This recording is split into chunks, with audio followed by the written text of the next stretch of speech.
सूरह तग़ाबुन रुकू नंबर 2।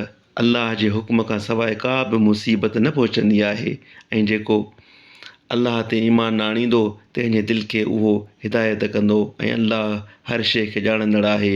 ऐं अल्लाह जो चयो मञो ऐं पैगम्बर जो चयो मञो।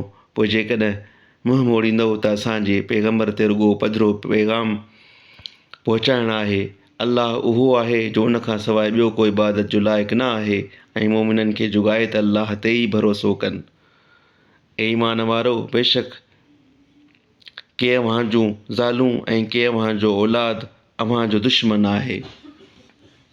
तंहिं करे उन्हनि खां हज़र करियो ऐं जेकॾहिं माफ़ी करियो ऐं टारो करियो ऐं बख़्शियो त बेशक अल्लाह बि बख़्शणहार महिरबान आहे। अव्हां जा माल ऐं अव्हां जो औलाद रुॻो परख आहिनि ऐं अल्लाह ई वटि वॾो अजर आहे। तंहिं करे जेतिरो थी सघेव ओतिरो अल्लाह खां ॾिजो ऐं अल्लाह जो हुकुम ॿुधो ऐं चयो मञो ऐं ख़र्च करियो त अव्हां जे जिंदनि लाइ चङो आहे।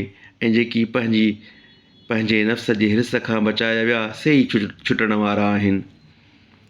जेकॾहिं अल्लाह खे चङी तरह कर्ज़ु ॾींदव त अल्लाह अव्हां खे उहो कर्ज़ु ॿीणो वराए ॾींदो ऐं अव्हां खे बख़्शींदो। ऐं अल्लाह क़दुरदान बुर्दबार आहे, कुझु ऐं ज़ाहिर जो ॼाणंदड़, ग़ालिब हिकमत वारो आहे।